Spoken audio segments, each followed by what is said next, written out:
हम जुनैद के घर को आए हैं, उनके परिवार वालों से मुलाकात की है और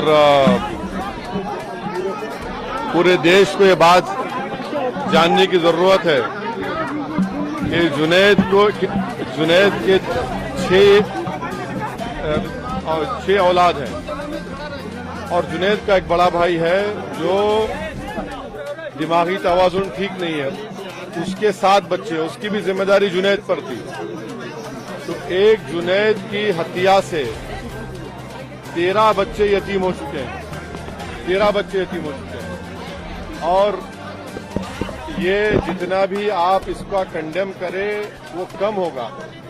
और अफसोस की बात यह है कि राजस्थान की जो पुलिस है और हरियाणा की पुलिस, वो इन तमाम गुंडों को, क्रिमिनल्स को, टेररिस्ट को खुली छूट दे दी है कि वो आते हैं मेवात में और लोगों को मारते हैं, पीटते हैं, उनको उठाकर लेकर जाते हैं।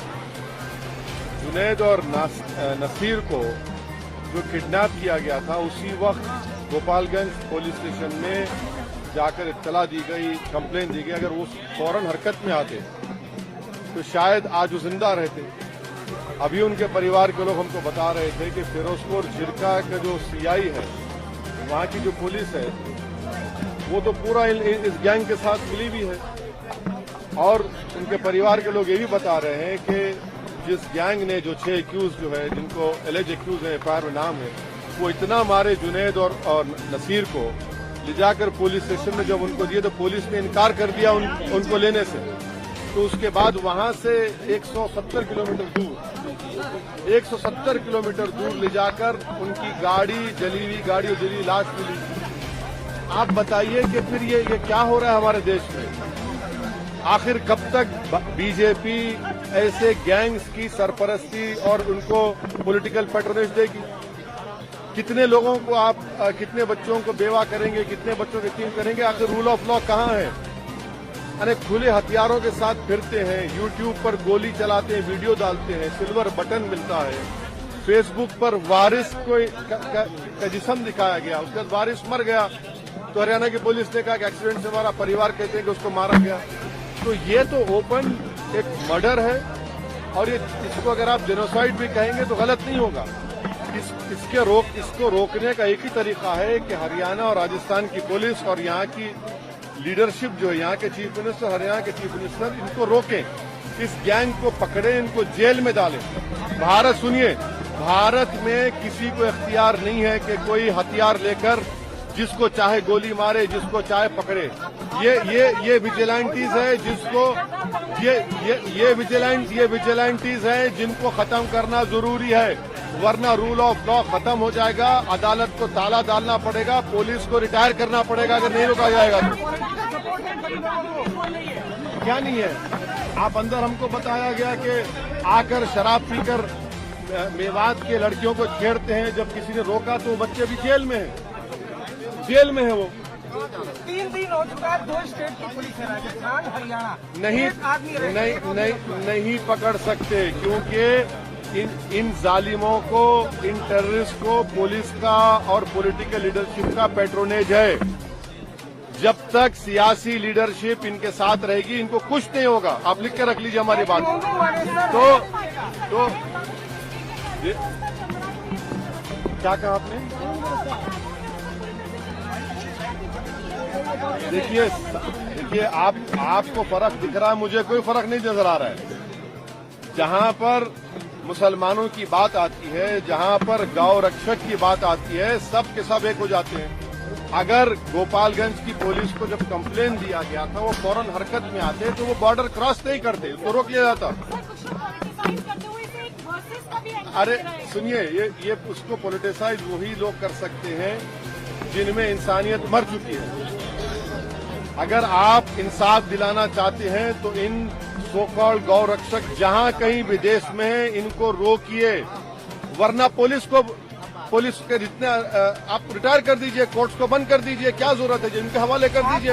आप पुलिस की बात करें, मोनू मानेसर जो इसमें आरोपी है, वो हरियाणा पुलिस अधिकारियों के साथ मीटिंग करते हुए वो जिस शख्स का आपने नाम लिया वो कासिम को 12th स्टैंडर्ड के लड़के को गोली मारता है, एफआईआर में नाम है, फिर भी नहीं पकड़ रही पुलिस उसको। जिसका आपने नाम लिया उसने वारिस को पकड़कर उसके वारिस के मुंह से खून बह रहा था, फेसबुक पर लाइव किया, उसके बाद डिलीट कर दिया। ये तमाम सुनिए, ये तमाम जालिमों को, टेररिस्ट को पॉलिटिकल पैट्रोनेज है। मैं देश के प्रधानमंत्री से डिमांड करता हूं कि आपकी पार्टी, आपकी सरकार इन लोगों की मदद करना छोड़िए। पुलिस अगर अपना काम नहीं करेगी तो फिर कौन करेगा? अगर आपकी पॉलिटिकल लीडरशिप काम नहीं करेगी तो देश तो फिर इन विजिलेंटी से चलेगा। वैसे साहब क्या लग रहा है कि पॉलिटिकल पार्टी से पॉलिटिकल गाली लेने की कोशिश कर रही है, भाई साहब, चाहे वो ये कांग्रेस हो, बीजेपी हो, वो एमआईएम हो। देखिए, इन पीड़ित परिवार का एक ही डिमांड है कि उनको सबसे पहले उनको गिरफ्तार किया जाए और एक स्पेशल कोर्ट के जरिए उन पर केस चलाया जाए और उनको सजा मिले। और चौथी बात यह है कि ये जो जुल्म हर महीने या 10 दिन में होता है ये बंद होना चाहिए। इन मेवात के मियों पर, ये गरीब है, इन पर आप आकर मारते हैं। और डेटा क्या बताता है? डेटा ये बताता है कि भारत में भैंस बढ़ रही है और गाय कम हो रही है। कैसे कम हो रही है? फिर आप इनको रोकिए। ये होते कौन है कि अपने हाथ में कानून लेंगे? ये जिसको चाहे मारेंगे, जिसको चाहे मर्डर कर देंगे। मेवात के इलाके की बात है, कहीं और भी ऐसी घटनाएं? बहुत सी जगहों पर कहाँ नहीं हो रहा है। देखिए, पिछले चाहे पीरू खान हो, इखलाक हो, ये सब रकबर हो, कितना होगा ये? इसको सरकार को इन मिलिशियाज को रोकना और सख्ती से कुचलने की जरूरत है। वरना आप कह दीजिए, सरकार कह दे कि भाई ये लोग ही पुलिस है, ये लोग ही कोर्ट है। उसके बाद देखिए क्या होता है। फिर क्या आप किस राह पर लेकर जाएंगे? ये लोग रेडिकलाइज हो चुके हैं और ये जो मार रहे हैं मुसलमानों को, रेडिकलाइज हो चुके हैं लोग, हाईली रेडिकलाइज हैं ये लोग।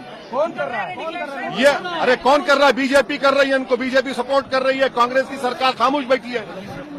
अगर कांग्रेस की सरकार वहां पर फौरन एक्शन लेती, इनको बचा लेती, रोक देती, कुछ नहीं कर रहे हैं आप। कांग्रेस तो कह रही है कि बीजेपी एक माहौल खराब करना चाहती है। अरे कांग्रेस, अगर बीजेपी माहौल खराब, चलिए मैं अशोक गहलोत से कह रहा हूं कि पुलिस को भिजाइए हरियाणा में, उन तमाम बदमाशों को उठाकर लेकर आइए।